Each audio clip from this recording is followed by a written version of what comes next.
This is Schmitty with another episode of Talkin Schmit, the podcast that is about to celebrate its 5-year anniversary. That's right. We have been on the air for 5 years and we're over 200 episodes and we're damn proud of it. Some people don't think I can do it. Some people think I can. Some people think it's a waste of time and some people can't miss an episode. I just love doing it for myself. So anybody that's been a part of this, thank you so much. Appreciate you all. Just sent out all the raffle winners from last week. Super hyped. I think they'll get there like day before Christmas. So that'll be tight. And today on the program, super stoked. Yes, kids, it's Dan Plunket today. So we're going to talk to Dan. We're going to see how tired he is of working at Tired Skateboards. And we're going to hear about his new company he's writing for. One more episode after today, and then it's a new year and a new beginning. And away we go. This is Dan Plunket, and you're watching Talkin Schmit. Hey, Talkin Schmit. I'm already not watching. It's cool, like tonight is the night. Damn, this is like the coolest thing I'm ever gonna do. I wouldn't say it was fun. What do you mean, bro? Christian Fletcher's younger brother. Fuck the Dodgers. Big dog's in. What do you think, Dolan? We on? Schmitty? Talkin Schmit. Alpha macaroni. Most of these guys, their opinion don't matter. Talkin Schmit, right? It's skateboarding. I remember that. Talkin Schmit. What are yuns doing? Holy shit. Skateboarding homies. No, Schmitty, you can't jump in. What is happening? Gregory. Yes, we are. Wi-Fi check 1, Wi-Fi check 2. All right, guys. Second to last episode of the year. We're ending with bangers here. We got Dan Plunket on the show, and today is John Cardiel's 50th birthday.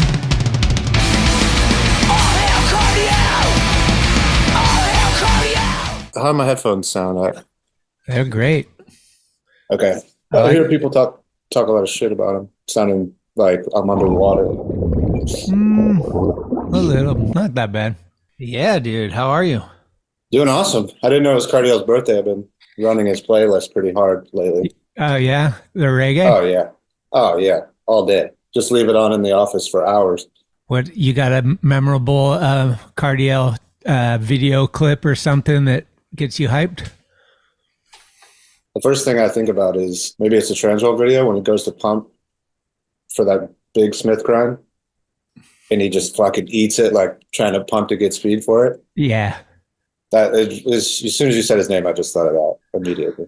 We had the anti-hero video where he board slides that like kink rail in Potrero in San Francisco and just eats shit.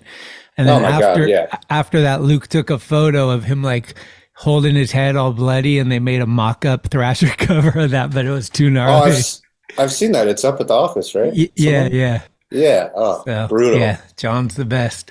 You're not related to Jim Plunket, right? No, but I get that a lot. Yeah. I think my dad said I was, but I don't think so. Because it's kind of a rare name, so I was like, maybe. I know anytime anybody's at a game and they see the jersey, they'll send me a photo from far away. Okay. Okay, I got my top 3 for skater. Top 3 for skater of the year, right? And I want to know, for each guy, I want to know why you think he should win. Okay. We'll start with Yuto. Oh man, he's unbeatable in any aspect of skating.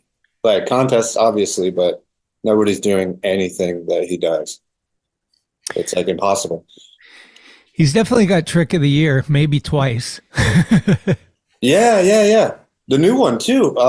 Dude, the nollie front foot flip, no slide on the rail. Dude, that hasn't been done. That rail's been there forever. Thought of a new trick. Yeah, I think it's funny because I haven't really thought about it that much, but I think he's probably my number 1 pick. For sure. What about Miles Silvas?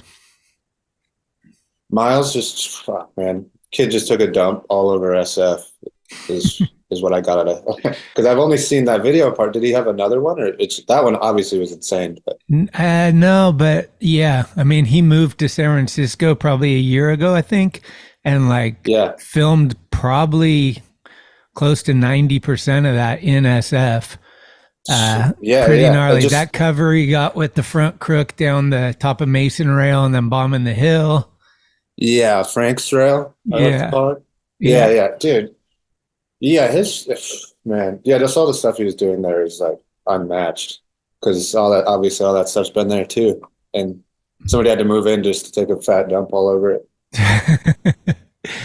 And then the other one I got is Pedro Delfino. Fuck.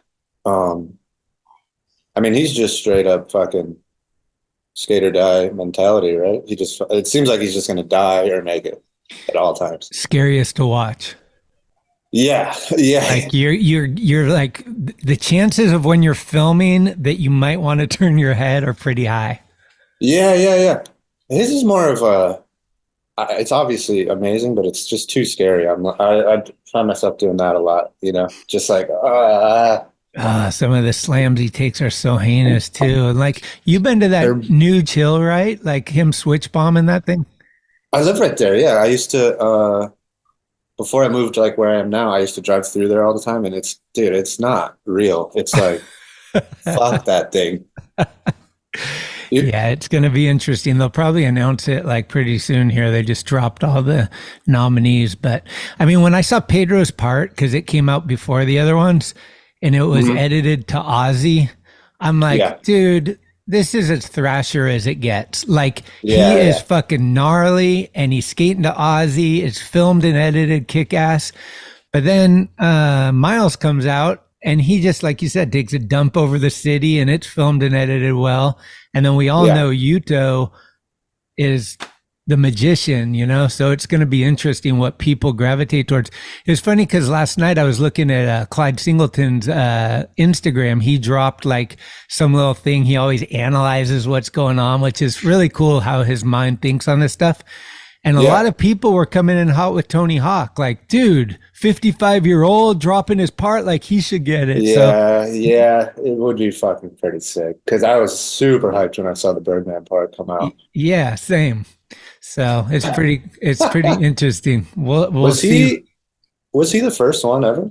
Yeah, he was the first. I think it was either 90 or 91. I think it was 90. He was the first SOTY, then Danny Way, then Cardiel. Those were the first three. Wow. Okay. Yeah. Jeez. So he's claiming it's his last video part, but I don't think you can stop him from skating. But Grateful Dead claimed their last tour like 40 times, so we never know. Dude. Yeah. He how long ago did Tony retire too? Like 90s? Yeah, totally. Are you working at Tired? I still work at Tired. Yeah. I'm in this distribution. I'm like parked in front of we have a golf simulator in the office, which is nuts. It's awesome. Yeah, I'm still Tired, and we distribute like a few clothing brands as well, like Bipara and stuff. I've just been helping some behind the scenes stuff. I do like accounts receivable stuff, super fun stuff. That's what Kevin Braun's doing for Thrasher. Oh, he does? Cool. Okay. Yeah. Sick. Yeah. So we're still here like downtown LA. All Tired just shipped. I'm like looking. I won't do it to you, but I'm just like looking at all the product and stuff. Oh, okay. Sick, dude. How any hints or tips? Have you seen anything for you guys are going to launch the annual Christmas video, right? Oh yeah, for sure. Mike Raw Rogers, who runs the Instagram, he showed me a few clips, and I went out with my buddy Sven the other day to try to get a couple things as well. But gonna have any scuba or any of the old school guys, or is like any Sven? No scuba. Sven for sure got something the other day, like last minute. Sick. And then you'll get your regulars. People. You're gonna get Bo, Karate Kid, dude, in there. I would think so, but I haven't seen much. But Mike just shows me stuff here and there, and I know they're getting ready, or they probably started working on it. I think Doug had the footage, or that's what I heard. It's time to it's pretty much time to do it. Yeah. So Fuck yeah, I get always hyped. Whoever came up with that idea is so sick. Like every Christmas, it's just like, this is skateboarding, not stuff you can't relate to, what you can relate to. Like dudes doing a slappy or just a no comply on a curve or like, you know, the essence of skateboarding kind of. It's like these guys are having fun. They're not sponsored, but they're just fucking out there charging. It rules, dude. And I skate, I'm in LA, so there's a lot of skaters here, but I skate mostly with my buddy Sven. Who just like he's a woodworker, slams a lot, but it's like I just like skating with him because he's just eating it and he's going for it, and it's super fun. The vibes are high. Yeah, I remember when Drohobo lived in the city, he used to always want to skate with Magnet Head because he was kind of that guy. Like his nickname's Magnet Head for a reason. He would always just eat shit. And I think that fired up Drohobo. Like we would go skating and Rob would just eat shit and then turn up the session a little bit. Oh, he always does. Yeah, exactly. Well, let's get into it. I want to hear about Dan Plunket post Buffalo and pre Richmond. What the fuck is that? Post Buffalo, pre Richmond. So I think around like 19, I moved. My dad was in South Carolina, Charleston. I moved there with him to get away from shitty weather, you know, in Buffalo. Kind of like what he did. He was a pro golfer when I was growing up. So he moved away. You can't skate in the winter. I mean, golf in the winter. Same reason I moved away. You can't skate in the winter. Chasing the sun. Exactly. So I moved. He was down there, and I moved down there, and I skated there for a couple of years, and then started visiting Atlanta from there a bunch with some of the local dudes in Charleston. And I don't know, I think it was Justin Brock or David Clark, or maybe both, was like, dude, you should just move here. So I ended up being in Atlanta for, I want to say 10-ish years or something. It's where my wife is from and where I met her and everything. And then I think about 10 years ago is when I made my way to Richmond before here. Okay. So I've been here like 6 years now, but yeah, I did a big chunk in the South, ATL, Charleston, South Carolina. Like, do you think that's where you got your skate legs? Like you kind of like went from like Grom to what you are now a little bit? I think so. Cause, around like 17 to 19 years old, I wasn't skating too much because all my friends didn't really skate anymore. They're like in bands, you know, all doing other shit. But when I moved to Charleston, these dudes, Shane and his brother Corey, they were like filming and stuff. I'd never like gone filming or like gone on a skate trip. They took me to Atlanta for my first time. So I was doing, it felt like that's what skating was. You just go on little trips and shit, and it was super fun. We made a shop video and all this shit. And then I think I got more of my skate legs when I got to Atlanta, and everybody's just like super good and gets you hyped to skate. And it's pretty family oriented down there. Like it seems like, from my perspective, like you got GT, Stratosphere, you got Pat Lana, you got Brock, and all these guys love each other and love to skate together. There's not weird animosity or separation. I mean, when GT won Skater of the Year, it was insane. Like the bus with everybody, ATL, ATL. It was the best. Dude, it was the best. Yeah. Yeah, it is a big family there. I always say that it's my favorite city to skate in. It's my favorite city ever, honestly. But yeah, it's just like humongous from all age ranges skate family. Like it's the best ever. I think when I moved there, Grant was a little guy, Alien Workshop guy still. He might have been like 12 or 14 when I moved. I mean, he was already better than all of us, but yeah, that's I really miss there. I'm gonna go back for David Clark's wedding. You got me thinking about how I can't wait to go back there, dude. I'm excited. Oh, David's getting married? David's getting married in March, so shout out. He's doing it. Oh, dude, I can't wait to go back. My wife's family's still there and stuff too, so I'm excited.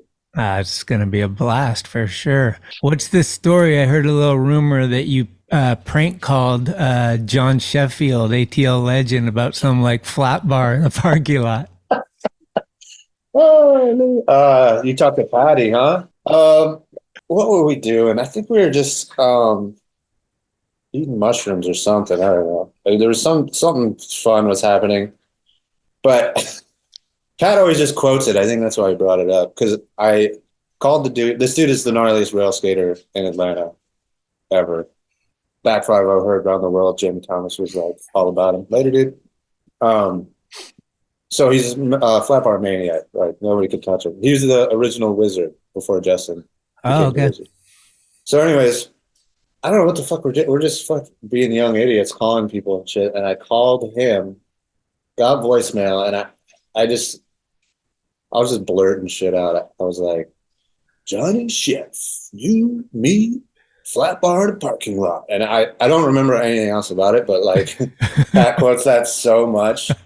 And I was terrified of the dude, like knowing it was me, because he's a nice dude, but he's scary. I was just like, oh man, this dude's gonna kick my ass. It never came to light that it was me, or I don't think we ever found out if he was looking around for anybody, but I remember being on my toes for a while and fucking looking around my shoulders like, oh fuck, this dude's gonna kill me for being an idiot. But amazing, like he's one of the, before I moved to Atlanta, when I was in South Carolina, they had the Ruin video, which is a old ATL video. It's the other shop that was a little ways away from Stratosphere. But like him, Jeremiah Bad, Mike Devine, and all these dudes were like the shit. But I knew who they all were before I moved there, so it was like so hyped to even prank call the dude, honestly. When I first started working at Thrasher, I was doing the videos, and every video we would get a tape that had Jeremiah Babb and one other guy on it, and it was like we knew it was Kent, like maybe no, or Chris Head. Chris Head was out. I think he was in San Jose for a little bit. Or no, Jeremiah. It was Graham Bickerstaff, right? Oh, G Bix. Yeah, obviously. Yeah, G Bix. It was Graham and we would laugh because we'd be like, "Here comes the deadline. Here comes that tape," and they would always have sick shit. It was fucking yeah. I think that was around time. What was Jeremiah riding for? Maple or something? Something like that. That sounds right. When G Bix was on World Industries for a bit, he actually lived out here, so like Long Beach, I think, something like that. Okay. And your first legit sponsor was Traffic, is that right? Like board sponsor? First board sponsor, yeah. I got that through my buddy Shane that had the shop in Charleston. I think he sent footage or something like that. But Jack Sabac is from Charleston. Oh.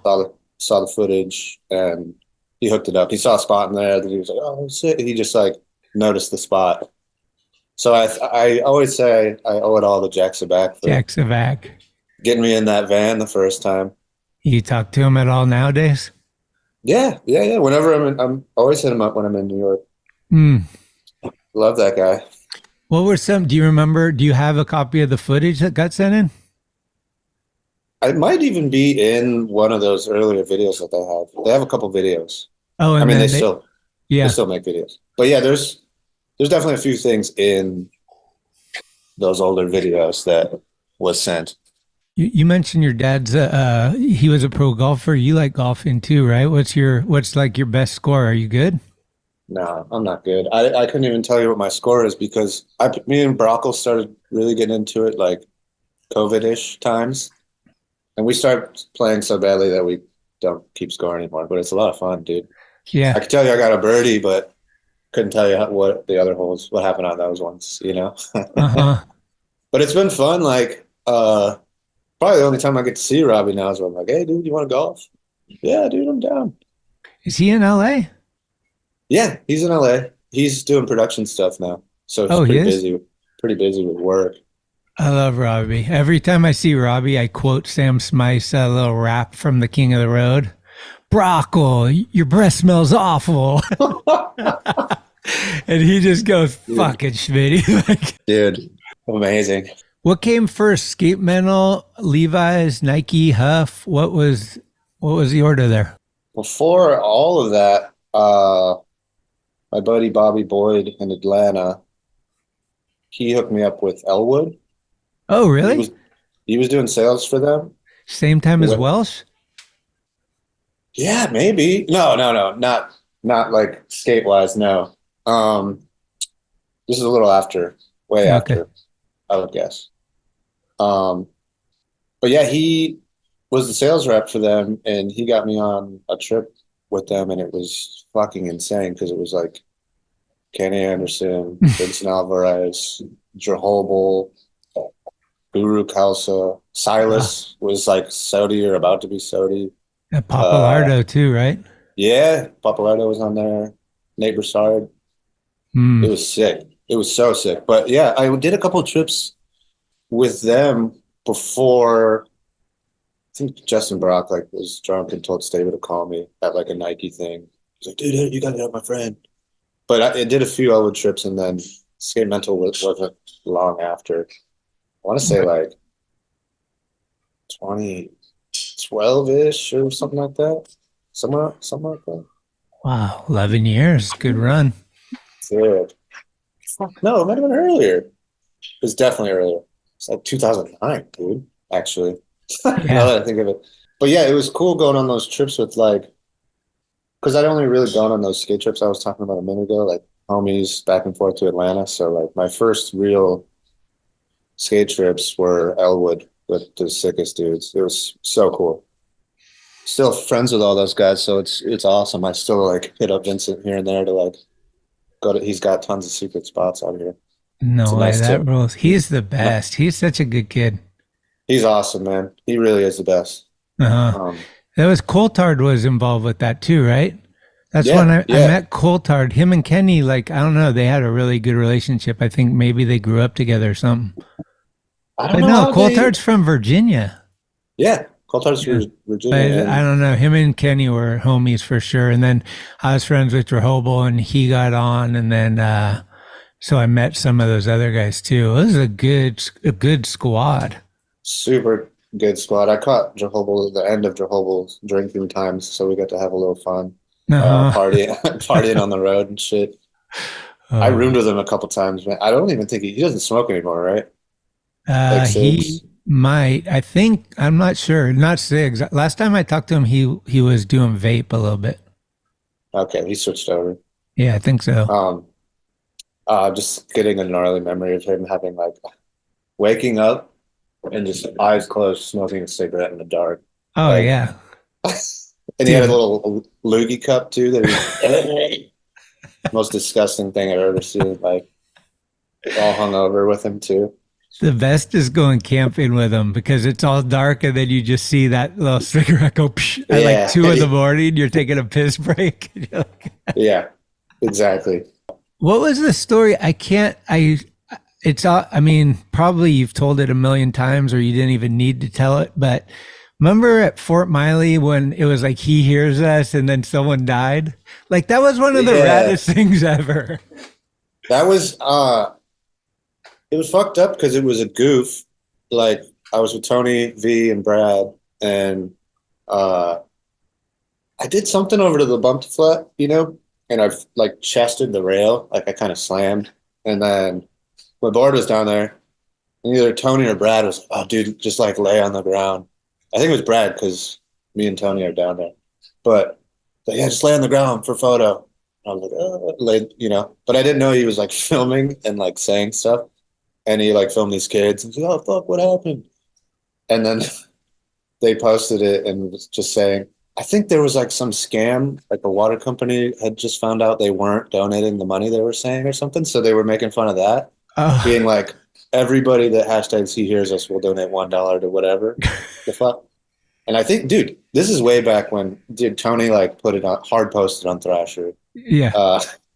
Brad posted it, and then my phone died. It was like my first day in the city, like just moved into Richmond, go to the city, skate with them, phone dies. And I got a heat stroke too. So like when my phone turned on, everybody's like, are you okay? Are you okay? I was like, how does everybody know that I feel like shit from like not drinking enough water? And then Tony and Brad are just giggling. We're at Tony's house. Dude, look at this. He hears us, dude. Look at how many people. It was just like, Ryan Flynn hit me up, so mad at me, dude. He's like, dude, what the fuck is this? You can't be doing this shit. I was like, the phone was dead, dude. Phone was dead. And then I fully like had an insane headache from the heat stroke. And like, I was like taking a nap while they were just fucking with it, like making the thing. Pretty fucking hilarious when I woke up, but I was like, what the fuck is happening, dude? See, even in this new era of it being a new era, is like when Instagram started, it was even different than it is now. Like I remember Leo and Atiba would just talk mad shit on each other, and Costin and everybody. And it was so funny and cool, and you kind of just were laughing. But now everyone takes their shit so serious. Yeah, it was awesome. And Tony, dude, just because I was skating with Tony all the time, I could just get a hard post of me doing something not that hard on Thrasher, you know? Did you get a big bump? Dude, yeah. I remember I got a shit ton of followers. It was fucking insane for fake dying. I'm trying to remember who the scammer was that they were making fun of, but it was fully they were just shitting on these people that said they were going to donate and didn't donate. Okay. That's so funny. I believe that was my first Skate Tuesday, maybe, in the city, when Brad and Tony and this crew would go out every other Tuesday. Oh, yeah. So talk about that, because, like, what was the relationship with you guys and Jose Rojo? I didn't really kick it with Jose I feel like too much. some people got banned. Like somebody came. Yeah. Well, I don't know if it was Jose or not, but like Brad would just be like, you can't come anymore. You're banned. Yeah. I don't know what he just likes shitting on Jose. It's just like, or he likes shitting on everybody. But yeah, Skate Tuesday was like every Tuesday, dudes that had jobs would take off, come meet up. Digi would come with Johnny Pryor and shit from San Jose, or like Tony would leave the office, or just whoever was in town, you know. And it was so fun. Most of the time we go out to Moraga or just try to get somewhere near Walnut Creek so we could get those hot dogs that Brad likes with the sport peppers and shit. Yeah. So that's why. And then Duffel would always be around for that. And then I think, you know, Brad has a few beers and he just bans people. Like, you're banned. You're not coming. Next Tuesday, you're banned. But it was so fun, dude. Like, we would just go out to these parks away from, like, our zone. Mm-hmm. And it was super awesome. There's a couple edits out there. I think you guys put them on Thrasher. No, for sure. Yeah. We got to bring that back. Like, I think it's just a good way to get the homies together and have a good day. I think Peastone started getting involved in those, and then they ended up going to the river a bunch for the inner tubes. Yeah. Peastone came to a lot of them, for sure. Yeah, front row seats on that one. Yeah, they definitely started turning into less skating, like, oh, we're going to play baseball today, or we're going to the river. Tuesday, Chevy's on the water. Yeah. You definitely end up at Chevy's on the water. Good times right there. Well, going out to the river was cool because there's that park out there. Yeah. In, what was that town? El Rio or Monte Rio. Yeah, Monte Rio. Or something. Yeah. So something like that. But there's a sick little river spot to float, and then hit the park. Obviously, there's bar restaurants and shit too. But that's when Corey wasn't banned because we needed somebody to drive. Brad would be like, "You're fucking driving, dude." I'm not making it home fucking for 2 days. Bring Rachel. Yeah. Dude, it's funny though because Brad shits on Corey, but Corey's fine with it because they love each other. He's known him since he was 14 or whatever. Yeah, it's just so crazy. Corey grew up next door to him and Brian Anderson, right? Yeah. So sick. Small world. Blood Wizard. Blood Wizard. Blood Wizard. Blood Wizard.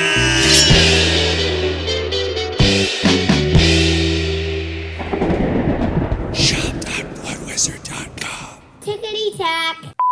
Hey, it's Corey at Blue Plate, 3218 Mission Street. Come see us. Meatloaf, fried chicken, deviled eggs, Dollar Olympia beers. We're here every day of the week. We got a garden and we got smiles on our faces. Come let us make you happy.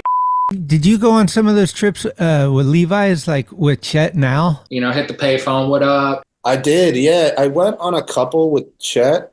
Yeah. I went on the first one. I was still wrote for Dickies, actually. I did that for a little bit. But my homie was doing the skate thing, and then Josh Matthews was like, dude, you should come. And I was like, I don't ride for this.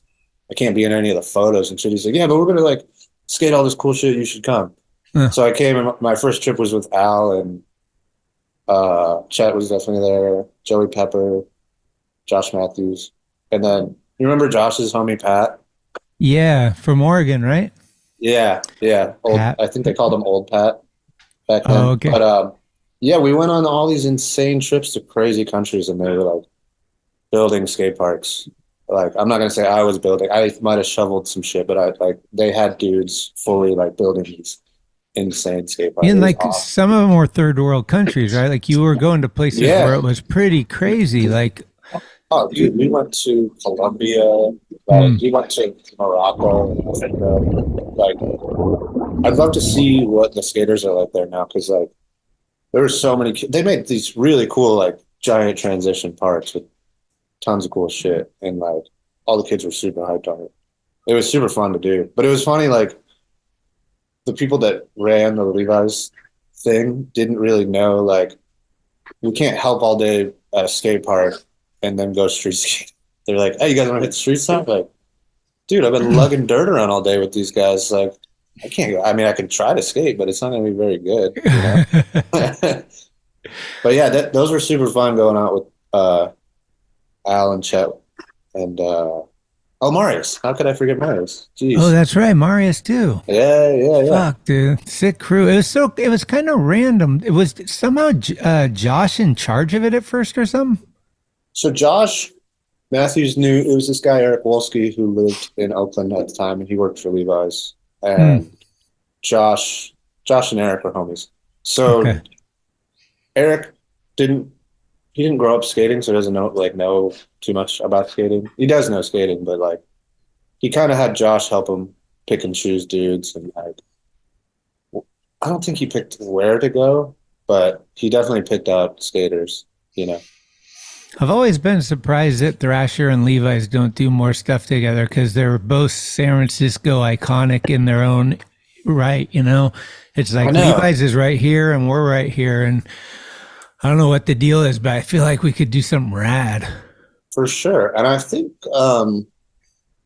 we definitely did a couple articles. Like we went. Yeah, but I mean, like make some cool gear, collab, do a tour. Right. I don't know, like something like a little above, because it's like, right.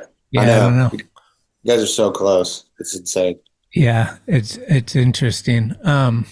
What do you think, like, what sticks out to you as one of the best trips you've been on? Were you on that trip with Grant where they went in the bus to Tampa? No, I might have been on a Levi's trip or something. Okay. But that's the one that I wish I was on. That one looked insane, yeah. Yeah, that crew, they had Corey and Shaw and shit, and then all the ATL boys. Yeah. Dude, it's hard to picking a trip is so hard. Dude, it's so hard. I'll just think of one with Levi's. I think we did Colombia. That was insane, because it's just like San Francisco on steroids. It's just like hills and house spots and all this cool shit. And then like maybe the first night, Marius FaceTimes Fred Gall, and the next thing you know, Fred Gall appears. He's on the trip, and it was amazing. Fred Gall saves monks. I swear to God. So much fun. I think that happened a couple times. We just had trips where we were like, "Hey, Fred, you should come," and he would come, just fucking party and skate. Like I said, I'm trying to not work. Dude, that's the best. Oh, dude, it's so much fun. You always need like a cameo. Like Creature used to always bring Sammy Baca on their trips. It's about the ones. Oh, sick. Yeah, like I remember that in the early days. And then sometimes companies get a little sensitive, like, what's he doing? Are you guys trying to steal my guy? Like, you know. Yeah. No, dude, we needed another guy. Yeah. He had to outsource another guy. And fucking Uncle Freddie, who's like, he should go on every trip. Amazing. Yeah, he came on a couple, and it was so much fun, dude, because he's just skating his ass off. Mm-hmm. The best. Is Aunt Tammy still alive? Aunt Tammy, yeah, she is. She's still in Buffalo, New York. I love that story, naming a video after your aunt. Yeah, I think we named the video like might have been right after my wedding. Ah, okay. And Aunt Tammy, you know, partied with all my friends and stuff. So I think Brad was just like, "Who's your aunt?" Like, that's insane. What was her name? Like, Tammy? He's like, "Yeah, dude, we should call the video Aunt Tammy." I was like, "Yeah, good friend. Love Aunt Tammy. Let's run that." Yeah. Can we talk about what's going on with the skate metal and your new situation? Yeah, For sure. See, oh yeah, it gets deep. I don't even know how it came about, because when Kevin first started doing swim, he was sending me stuff like, hey, do you think this is cool? And then asking me like weird back end questions like, how much are boxes? Where do I get single board box? It's just weird shit like that. And we were like talking about it so much that he was like, he wanted to do a guest board. And then like, we just kept fucking chatting it up. And then eventually it was like, fuck, dude, wonder if like, can I ride for this? He was super down because he doesn't have a team or anything. Hey, what do you know? Bing, bing, bing, bing, bing. Been all over the world with that dude. And I was like, fuck, man, I love Brad. There's no hard feelings about it. I was like, I think I should switch it up, dude. You know, just do a little change up. And then it just happened to be at a time where everybody like just happened to quit at the same time. Like I wasn't thinking about that in any way, but like it just so happened to go down like that. But I'm super hyped on it, dude. The boards are out and stuff? Boards are out. The first run of boards are out. It's fun helping because Kevin, I've done sales and all that stuff, you know, and like I'm down to hit shops. Yeah. So Kevin he's figuring it out, but he's just like, doesn't really know how everything works. So it's fun to like help him do that shit, dude, because it's like, you got a little background in it, so I can give him a hand, give him some fucking contacts and all that stuff. But yeah, our boards just came out after right when we put the video out. So for people that don't know, there's Kevin Turpinning, and Kevin the Turpinning, company's called Swim Skateboards, and Kevin does it. Oh, he does it. He's doing it in Ohio. Yeah. Oh shit. So he gets the boards made in Ohio. I believe Amish dudes like cut the boards out. It's not affiliated with like alien habitat stuff? No, it's all independent. Wow, yeah, so good for him. It's super small still, and we're just having fun just making shit. Like we just did that video. We put that video out 5 minutes before Pedro's part came out, which was insane. It was literally 5 minutes. Deadlines are deadlines. It was like 8:55. Dude. And then his part dropped. But people still saw it. It was cool. Yeah, dude, at the office, everyone was fucking hyped. Like, not saying Kevin didn't like stop skating or anything, but hadn't seen much of him in a while. And like to see like he's still ripping and skating, it was like sick. Always like that dude. Yeah, he's pretty secretive, I guess. He doesn't like put shit out ever if he doesn't like it. So it was kind of, we were having a little Terp versus Dan situation, like Rodney Day one. I kept sending him something and then he'd be like, oh dude, I gotta get something. And then we were just like doing that back and forth. And then it eventually was like, dude, I think we could like make something. We'll call it a promo because it's not gonna be that long, but we can make something. Yeah. So super hyped on it. And then I don't know if I can say his name yet, but we found a dude that I think we're going to put on an AM that's like out in our zone that's super sick. Rad. Hopefully he's like filming right now. So hopefully the next couple months. Try to do like a little welcome part. Yeah, I think so. Cause we're not going to have full parts by our next board drop for sure. Like me and Kevin we got to start at zero again for footage. That's kind of exciting though, right? Like to just like grow something and see what you can do, like starting something from scratch instead of like, you know, jump into another team that's already established. Yeah, it's cool. Like I was saying, like we're hitting the shops and we're doing all like, I got my buddy to do my board graphic and it's kind of just like, we're hitting up homies. We're just like seeing who's down to, you know, help us right now. We don't have any money right now to like pay people for that kind of stuff, but it's growing like slowly. We just got into a bunch of shops. We're super hyped on that. And yeah, it's kind of cool. Like now there's a kid, we interpret like, oh, we should try to find somebody. And I was like, dude, somebody will just appear and watch. I'm telling you, like we can't just, if I go looking, everybody's rides for somebody already, you know? Right. But then like, I remembered this kid that I saw his part a while ago, and then I was like, hey, what? I just like hit him up. I was like, hey, what do you got going on for boards? And he said he wasn't doing anything. And we're like, dude, we'll toss you some boards, see where it goes. And so that's the stage we're at right now. And he's hyped, dude. We're hyped. He's hyped. Oh, if we could just get Costin you want a skateboard type guy? Like, you don't deserve a skateboard. We'll be all set, dude. Is Costin a free agent right now? He's floating in the air, and I hang out with him all the time. I have no idea what he's going to do. He doesn't know what he's going to do. Right. I thought maybe he was going to go back to Girl Chocolate for that anniversary thing. Oh, that was some good timing when he... Yeah, people were talking about it, but I don't know if there's whatever their relationship's like now. I don't think I think he just wants to do something else. Mm-hmm. But I don't know what. I told him, dude, I mean, we got space for him. Oh, this is the guy we're looking for. We got space for you, dude. We don't Swim with us. We don't have the budget, but he wants to hang out. We're there for him. We're ready. Is there a story behind the name? How did he come upon Swim? From what I've come to understand, it's like an old internet thing. Like when people would buy or talk about drugs on the internet, they wouldn't say their name. They would say someone who isn't me. So it's like someone who isn't me. It's like SWIM. Oh, it's an acronym. It's an acronym for it's like an old, super old internet days. Someone who isn't me. Okay. I like that. You mean no comprende? I didn't ask him for so long, and then I finally was like, "What is that?" And he's like, "It's some fucking old internet shit, dude." Well, it's crazy. I was thinking about that because I was thinking about you guys starting a new company, and there's been a bunch of new companies lately, and the names are like, some of them are, to me, are horse shit. Like, it's like, are we just running out of fucking ideas here? Because you're just throwing them out. Yeah, dude. It's like, what the hell is that? What are you guys doing? Is that going to ever work? You know, it's like, okay. But yeah, it's crazy. It's crazy too to be like, all right, we're doing a board company too now. We're going to throw out some stuff into the internet. Mm-hmm. But we're hyped on it. It's fun. It's like fun to do. We both like work and stuff. So it's like a little passion project we do like at night or whenever we have time, you know? Yep. Super fun, dude.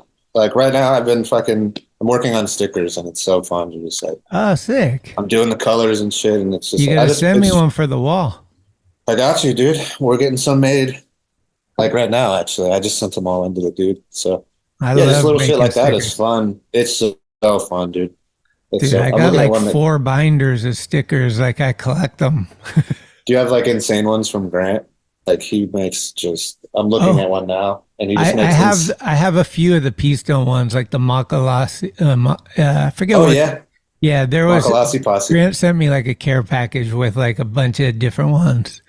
Oh, dude, when I send you the swim stickers, I made some of Tom grinding the channel, like the old photo of him grinding the channel, like the grab.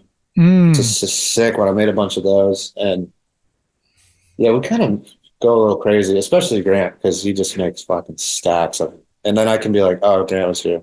Like all over LA. I'll go to Whole Foods and be like, oh, anti-hero sticker on the pole and shit.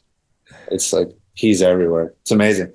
That is sick. Yeah, see, I love that shit because I'll stick stickers up too, and then I'll Starbucks or whatever, a drive-through, and then someone's there, takes a photo and sends it to me. I'm like, yeah, I love that shit. Yeah. Like I guess that's what graffiti is, right? I never could understand graffiti too much. Same thing. You just like, it's like a dog like peeing on something. Yep. Yeah, exactly. Mark your territory. I see Grant stickers everywhere, dude. It's awesome. I'm like, wait, when was he here? I mean, he's out there. He rips. He's skating. So, what does his sticker say? Dude, it's literally everything. He makes like the one I'm looking at now. He's got tons.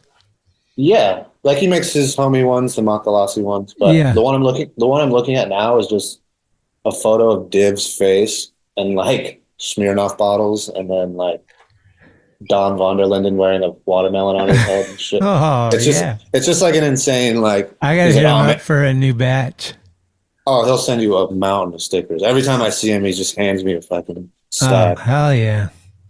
He's the best. Dude. I don't know the story behind this, but Doug told me to ask you about Hans Zimmer. But Hans Zimmer? The dude that does... I don't know what that means. It's just...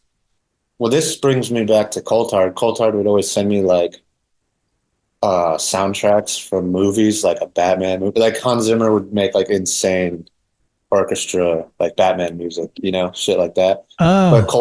Coulthard got me super into it.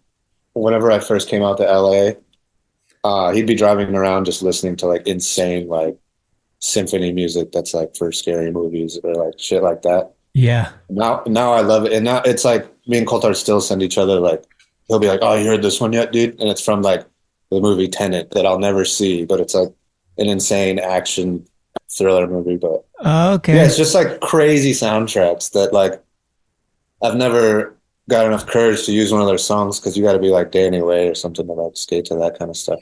But yeah, it's just a genre of music that me and Coulthard pass back and forth all the time.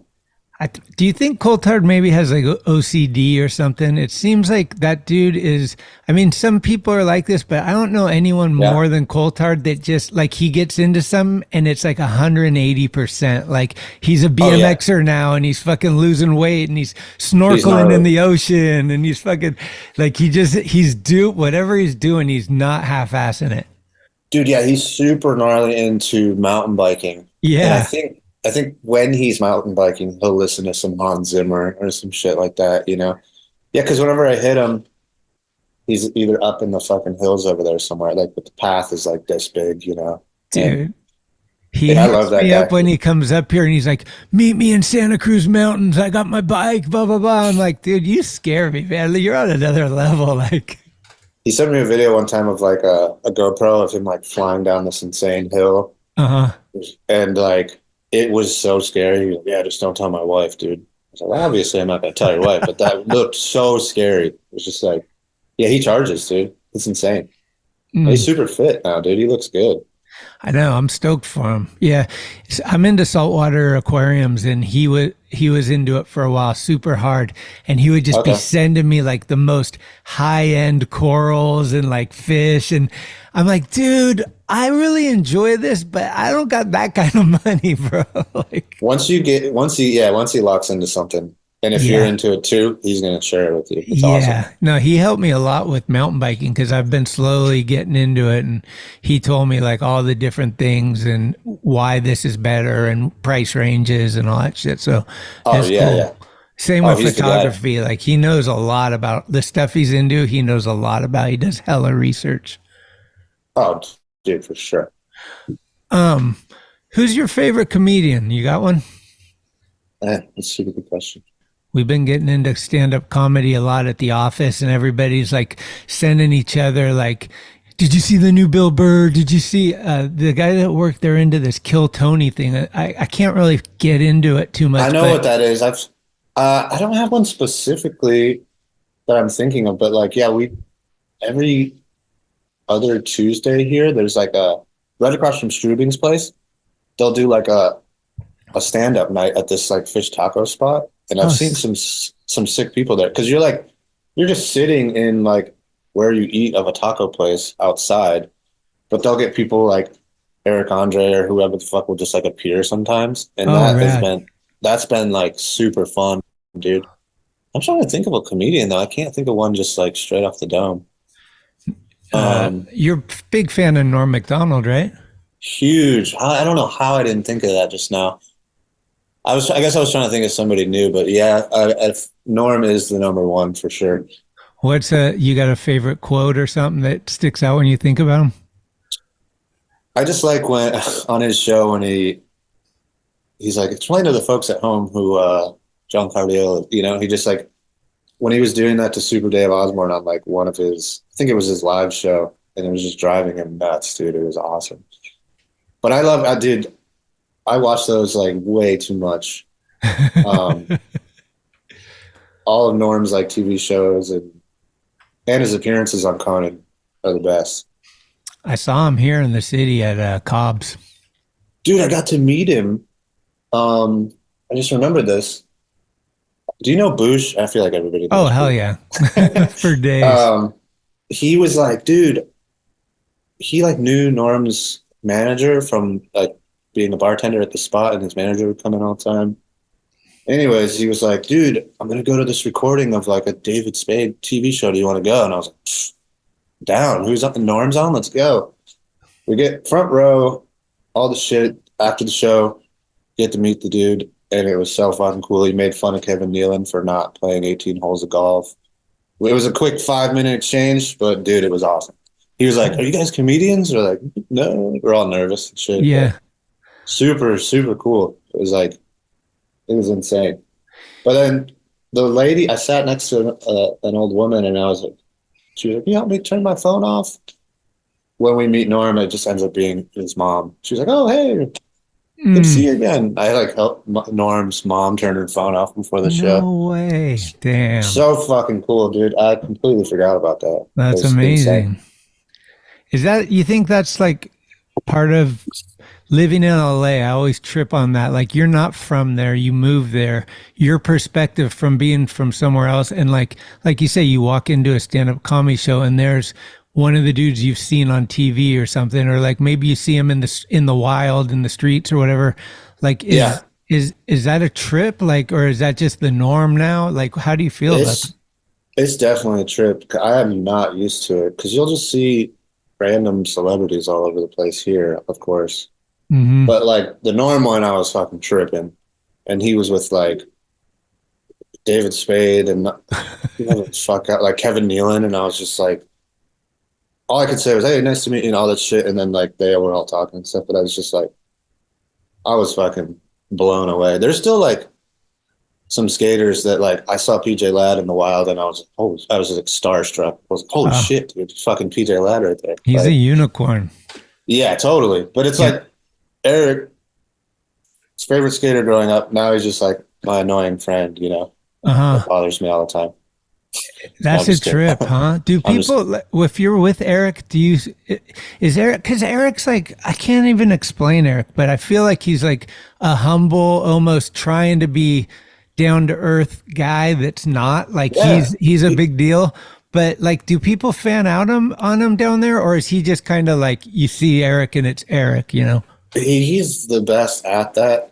Because, like, it happens to him all, especially because he did that fucking do a kickflip thing. So everybody yells that at him. Oh, right. And I've never seen him miss one, also. Like, it's fucking insane. But, yeah, dude, he gets recognized fucking everywhere you go, dude. I would think so, yeah. And he's the nicest. He's so nice to everybody. He has time for all of them. He'll say what's up and shoot the shit, give him a trick tip, you know?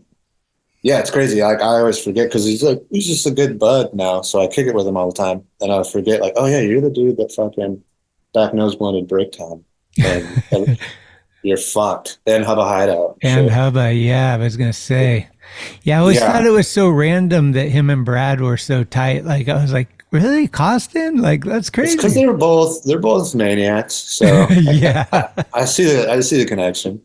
Right. They're both fucking yin and yang for sure. Dude, their Insta when they go to like golf tournaments is out of control. Yeah, it's awesome. So good, man. I mean, Instagram, like, how do you feel about the whole social media stuff? Like, is it yin and yang, or are you for it? Are you against it? Like, how do you feel about it? I go back and forth for sure. Like, take breaks, which is, you gotta take a break here and there. Yeah. But it's cool. It's cool how many fucking people are like, hey, we put our video out today, go check it out.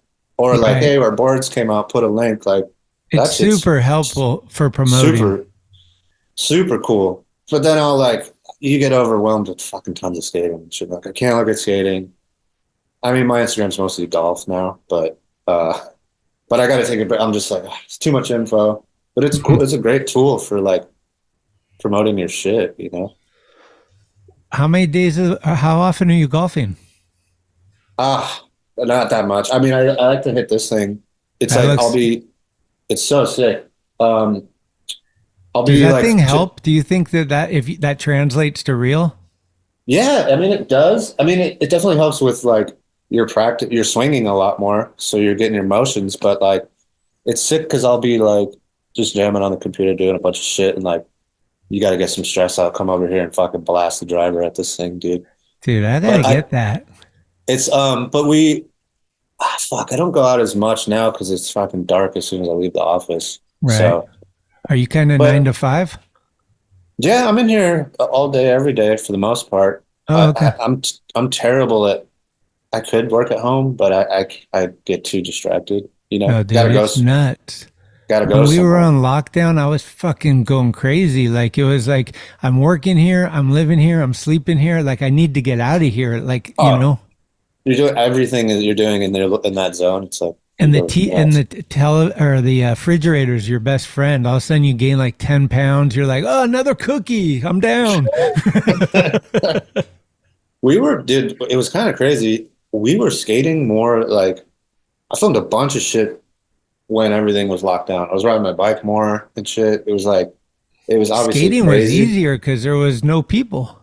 Yeah, driving around here was easier too, which was fucking crazy. It was like a ghost town. There was spots that you could never skate that you could skate now, and it was cool. That video Elissa made was insane, where they had the drone and she's pushing. I don't know if you saw it, but she's pushing through the streets of the city, and there's just no one. Yeah, that was really cool. I was thinking about Elissa earlier. My homie that I grew up with sent me some like jazz album that he found that is like, it's called Welcome to Hell, and then all the songs are named after the skaters. Oh, no way. So like, and the one I was like listening to over and over is called Elissa Steamer. That one's really sick. I'll send it to you, dude. It's just like some jazz like background music, but it's awesome. Some skater made it.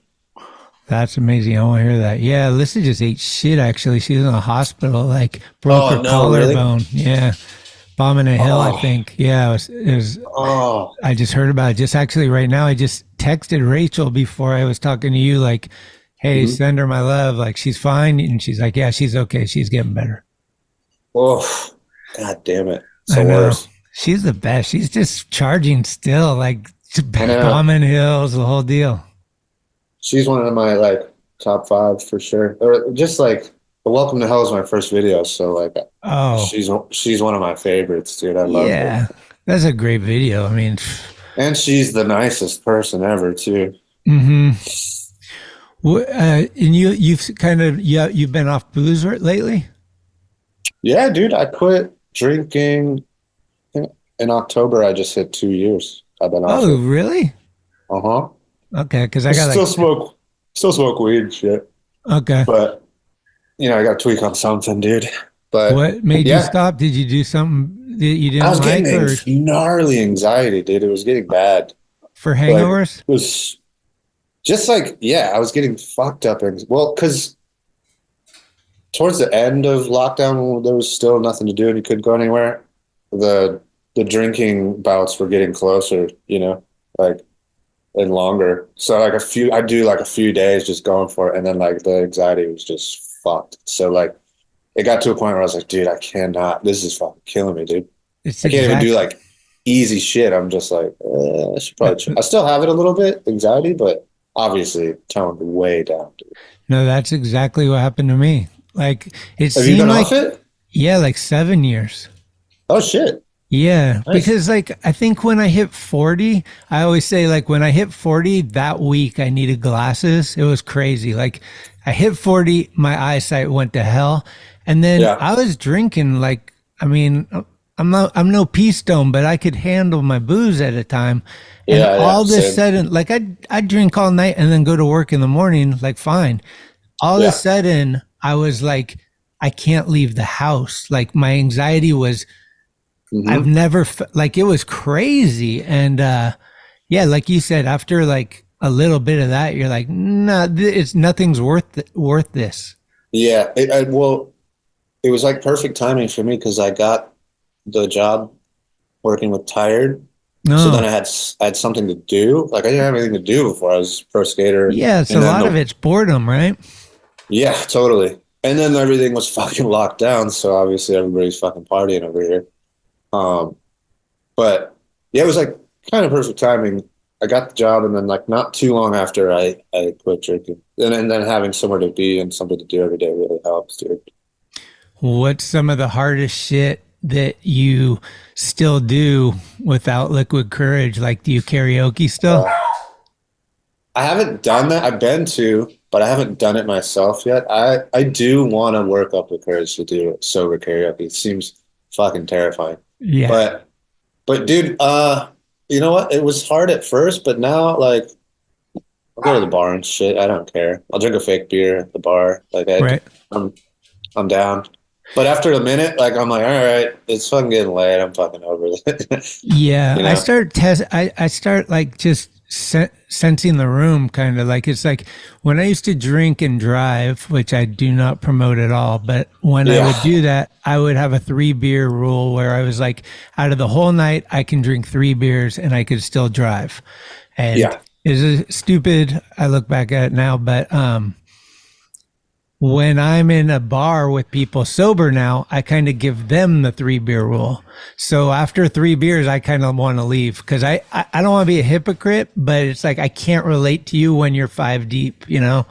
That's a good call. I should start doing that. Because once people get to a certain point, like some and people... they don't miss you. You know, once they're 5 in, they don't even know when you left. The next day, they're like, that was fun, huh? I was like, I know, last call you were crazy. Yeah, there's no time. They have no time frame or anything. Exactly. Yeah, that's true. You could just ghost and be like, dude, I had fun last night. It was good to see you. Yeah, man, super fun.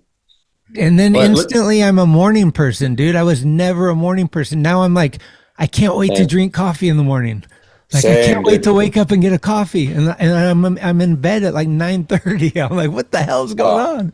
Dude, I love it. Yeah, I've been getting up early too and shit, and like it just, I mean, definitely lost a little bit of this action I had going on too, you know.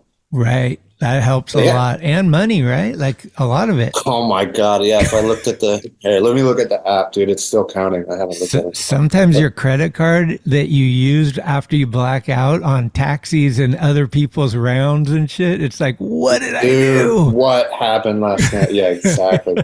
What's one of your go-tos when you would do karaoke? I think we went to a bar in Portland for that Silas contest, and you guys all did karaoke. Yeah.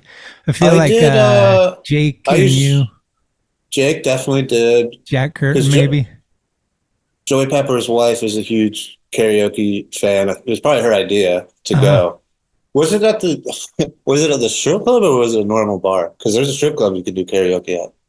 Whew, that's a good question. I don't really remember.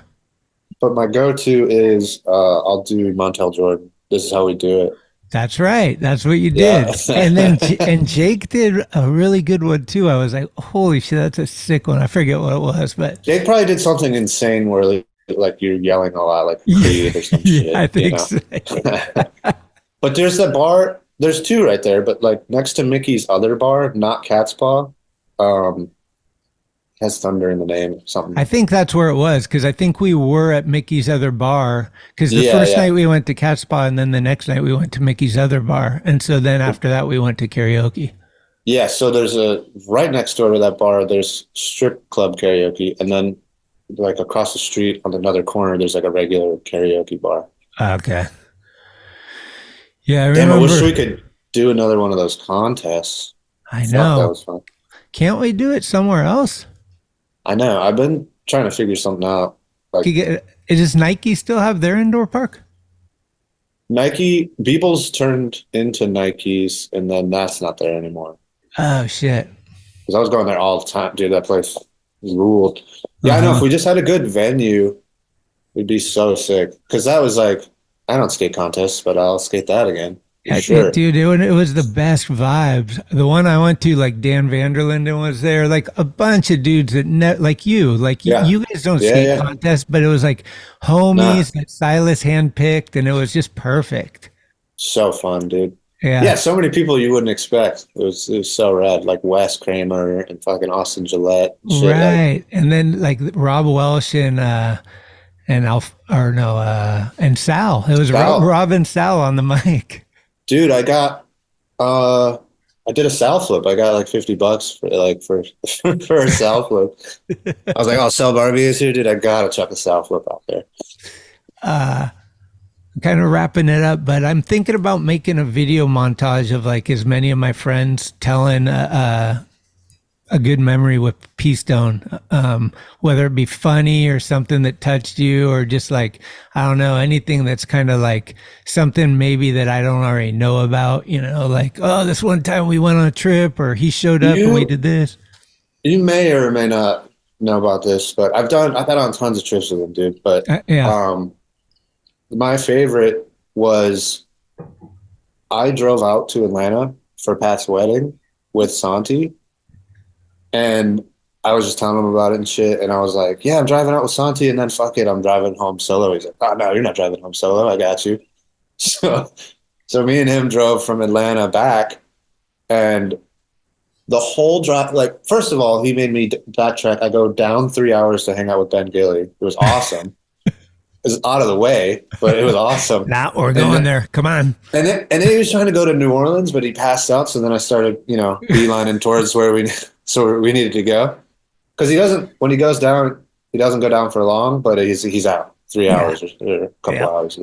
So we slowly made our way across, and he fucking called every single person that you could call if you were in that area. I swear he called Mike Crum when we were driving through Texas, and like, I'm coming through. I need to drink a cold one with you. Dude, he called like once we were closing in on SF, he was like calling Birdman and shit, and just, let me see if Tony has the same number. But like, insane. He would just call like whatever zone we were in. He's calling somebody like, "What you guys got? Coming through." I did because I kind of had to get back for a trip. I don't remember what the fuck. Yeah.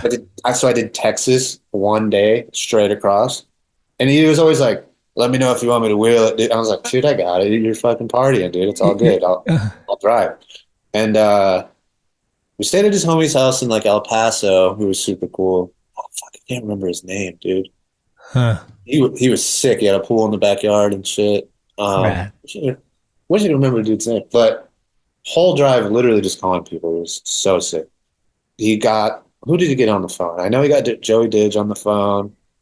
I know Al Parton answered. I know fucking, I want to say he talked to Figgy or somebody, like, we're coming through. Like, he had calling up, like, they answered. He was just like nonstop. I mean, obviously he's got stories for days. So, but I did a cross country trip of just like, he told me every story ever and called everybody. It was fucking amazing, dude. But then I think I dropped him off at Alden's, and then he was trying to get me to hang out, dude. And I was like, dude, I gotta go home, man. We've been driving for 3 days. Come here, have a beer, dude. You earned it. And I was like, dude. Oh, the best was though, like, he tried to get me to stay another day in Atlanta. I get to Atlanta, him and Tom and Pat, they're like, hey, we got bloodies, dude. Like, let's hang out. And I was like, I have a bloody, but dude, we have to go. Like, we already delayed one day because he's trying to hang. All the boys are in town for the wedding, and like, but I was like, he's really good at like anchoring in somewhere. But oh, we gotta hang out with the locals, dude. We stopped at. I'm just like remembering like they're all in no order, but stopped in the middle of nowhere. Had to piss. Come out. He made friends with fucking 8 like gnarly looking dudes, biker vests and shit. They're all cool as fuck, but they're scary looking. Mm. He's like, oh, this is so-and-so, this is so-and-so. Like, all homies already. By the time I was in the bathroom for 5 seconds, Yeah. But yeah, dude, I'm going to have to say just the entire cross-country trip with Keystone was like. Was that the same time in Atlanta that he fucking ate shit trying the slanted wall over the stairs? You know that spot in Atlanta that there's stairs? That might have. He just ate it so hard. Like he was cooked and he went for it and just boom. Whatever that was, Tony Vitello was in town. So I don't think. Yeah, because Tony did it. It might have been he wasn't here when Grant got married, right? No. Maybe it was Pat? It might have been Pat's wedding if Tony was there for Pat's wedding, but I don't think it was that trip because he KO'd. He was fucking snoring, dude. No, I don't. Fuck. I think Pat sent me the footage, so I know Pat was around because he sent me the clip, and I was like, "This is insane." I think that was Thanksgiving, dude, because the slam was Thanksgiving because he would always roll through Thanksgiving and bring dudes like Oski and Fernando and shit, and they'd all go to Pat's, and then the deal would be go skate that water park, that Grant had footage in. It was always a Thanksgiving Day thing. I only got to go once, but they were doing it every year. It was like so sick. I think he slammed in that thing too. I'm sure he Yeah, did. towards the end, he was getting a little, he used to pull it off a lot more. And slowly you were like, I don't think he's got it this time. Yeah. We came home from a trip. Like, we used to drink bloodies every flight. It was those little bloodies that they give you. And me, him, and Jake got home, and we were driving somewhere. We went by his house to drop his bags off, and then we were driving back down. And he's like, hey, let me get out of the car. I'll bomb the hill. And we're like, dude, you're in no shape to do that. He's like, nah, I got it. And he starts bombing the hill in front of us. And he just eats shit, and he's like rolling, and he comes in, he's like, no problem. He gets in, and his head has like a lump on it, and he's just like, we got you. And we're like, well, dude. And Jake's just cracking up. It's like, oh man. Him and Jake's relationship was like, you can't even explain it. It was just, oh, no way. Yeah. Those dudes are like both the king of slams, both of them. Oh my God. Nobody slammed like those dudes. Well, yeah, dude, thanks for the time. Definitely send me some stickers. And as you guys grow with the swim stuff, let me know what's going on too. Like, it'll be cool to see what comes out of it. What did you say? Your friends are just doing the graphics for right now? Like, I just hit up a buddy to see if he could do a graphic, and he gave me like, it's just stuff like that. He was like, oh, here's like, check out my dad's drawings. And he was like, he sent me like 20, and I was like, pick one. And I was like, fuck, man, thank you. Colored it for me. So it's kind of, and then like John Fitzgerald did a board for Terp. It's just like a homie guest board drawing. And then our buddy Hayden, he did Terp's graphics. So it's all just like, it's just super small. But that always seems like the best, easiest thing is like, you got homies that are talented, and each one is like a different homie that's talented making a cool graphic, and then all of a sudden there's your catalog. Dude, it's super fun. Like Para should make a graphic for you. Like, everybody that's like good at that shit, you know? My board is Para's dad is drawing. Oh. Because Para was like, I don't think I should, because, I do tired, and it might look too similar. He's like, check out my dad's shit. And I was like, dude. He's like, you can use it. It's all good. I was like, dude, thank you so much. It turned out super rad. Did Para get paid bank for the Olympics? Dude, I wonder. I'm curious. Because he's big. He's a big timer, dude. He does like fucking big shows and shit. No, yeah, right? He had a Nike shoe too, a couple times. Yeah, I got one for my wife. She loves it. Oh, sick. It was like a pink and white one or something. I forget. Yeah. Sick. He, I mean, I'm just guessing. He's probably had to be. I'm just gonna say yeah. After the Olympics, the tired stack started getting a little taller. We're ordering more boards. That's what I'm talking about, dude. Yeah. Well, what's the best way for dudes to get that stuff? Is it online? Yeah, it's on the Tired site. Just order it online? Order it online, and then whenever Tired posts their Instagram, they'll post links and stuff. And then the video's coming out soon, dude. What's today? Christmas Day. I always wake up, get the coffee, and get ready for that thing. I got to edit one year with Brad, and it was so fun. Watching his editing technique was like next level. Like, they're out like a whole, like, nope, done. Like, it's like, you're not making the cut, dude. Yeah. And didn't he have like on his keyboard that thing that told you what did what? He like put it over his keyboard and like how to cut it and shit. Yeah. I just remember seeing that. I remember seeing that thing. I walked him through, I think either that was Premiere or Final Cut, and he didn't know much of it. So I was over there, and then halfway through the, 2 days in, he's like, push me aside. He's just like, I got this. Dude, he knows how to do a little bit of everything. It's pretty incredible, really. It's like, he's a fucking human sponge. If he learns something, it's in there. It's locked. He can do it now. It's fucking crazy. He was talking about bringing a tripod and a video camera to Raymond's, filming the screen, and then the video's on the screen, and people are eating pizza in the foreground and stuff. Like, I think we're going to try to do something Monday. Oh, sick. Okay. Yeah. Oh yeah, he's got a projector at Raven's and stuff. I guess so. I don't know. Tony was telling me about it yesterday, and I was like, I'm down. Like, oh, that'll be so free sick. knots. I'm in. Yeah. Oh my god, those knots are so good. He honestly has my favorite pizza. Dude, his pizza is amazing. If anyone's out there in the Richmond area, go to Raymond's Pizza for sure. Raymond's. Go out of your way to go to Raymond's. It's worth it. It's a spot. Well, hell yeah. You hang with Strubing at all? Dude, all the time. Yeah. Oh, okay. Tell him what up. Yeah. That's the homie forever. Oh, absolutely. I fucking love him.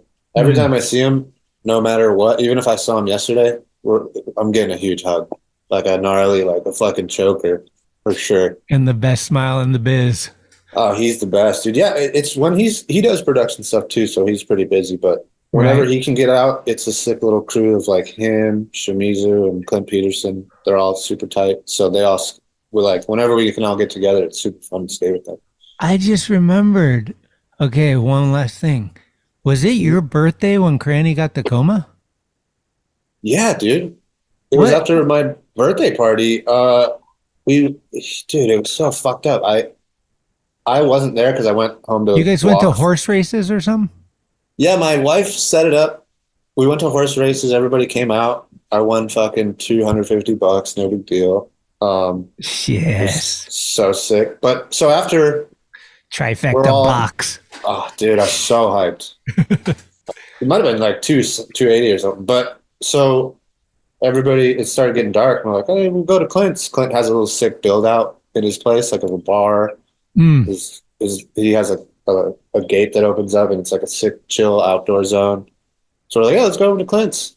I go home, feed and walk dogs, come in, and everybody looks like they saw a ghost. And I guess Cranny was fucking around with because Clint has a bed that hangs over the bar. It's like, overhead high, and he was like fucking with the Clint hadn't screwed it in yet, the little a bar. So he tried to grab it and do a little front flip over it, but the thing just gave. It wasn't screwed, so he just fell on his fucking dome, dude. Yeah. And 12 feet or something. He fell from definitely overhead, but he went straight to his head. Yeah. And he's obviously all good now, but shit was fucking scary, dude. I got over there and I think Strubing's chick took him to the doctor. I was in full contact with Justin through that whole thing, and he said that his girlfriend knew medical stuff and that if she wasn't there, he might have died. Yeah, she did. She knew exactly what to do, did it. And it was crazy because I just got married and we were going on our honeymoon, and I didn't know. I literally almost postponed my honeymoon because I was like, if this dude dies while I'm on my honeymoon, it's going to fuck up you won't be able to think. Yeah. I was tripping. So it was crazy. I was so hyped when I saw him in person for the first time. I was like, oh my God. Because all I could do was hear phone calls. And so I didn't see anything. And so the visuals were what I was making up, which what I'm hearing is super gnarly. And so, and then I'm talking to his mom and his wife, and it was just, man, I'm so glad that dude's okay. He's one of my best friends. So it's just really scary. He's the man, dude. I love him. And then so fun. It's crazy. I hadn't seen him in so long after it happened. And the first thing he said to me was like, dude, I still got that fucking polarizer in my trunk for you. I was like, dude, yes, you're the fucking man. Yeah, he's the best. He's got a heart of gold, and all he wants to do is have fun. Yeah, he's super fun to skate with and to watch skate, dude. Yeah, absolutely. It's funny, every time I can't not do it. If I do a tail block drop in, I say Cranny. Oh, yeah. And every time I'm just like Cranny, and then I fucking go in. There's no way around it. I'm gonna say it. All right. Well, sick, dude. Thanks for doing this. Have a good holiday and all that. And if you're up here, fucking swing by the office or give a call or something. Dude, yeah, I'm trying to figure out coming back soon, but I'd love to come see you guys. I haven't hung out with Tony in a minute either, so be sick to see everybody. I don't know if you're paying attention, but that dude is out fixing spots. That's his it's inspiring as fuck. Like he'll be at like some place like Napa and he'll have like some, I don't know if he calls all these people and says, send me your spots from all the cities or whatever, or if he's on Google Earth. I don't know what he's doing. He's a little secretive at times, but it's pretty sick, dude. Like all of a sudden there's a new Tony spot and Jack Curtin's there. Yeah. The crooked grind with the drop he did, I was so hyped. Yeah, and he's ripping. Yeah, he's been ripping. I love it, dude. Love to see it. He's got a good nose slide transfer and a good crook transfer, dude. Those are his moves. Yeah, nose manual. He's working. Anything on the front of the board. Yeah, he's all over the nose. I think that was because when he fucked up his. Did he fuck up his ankle or his knee or something? And I think he started. It was harder. It was easier to do the nose than the back. For some reason, I thought it was a toe thing, but you may be right about the knee. Yeah. I swore it was the knee. Well, hell yeah. Hopefully I'll see you in real life. Hopefully soon. I haven't been back to the Bay in a minute. I'm due for a trip.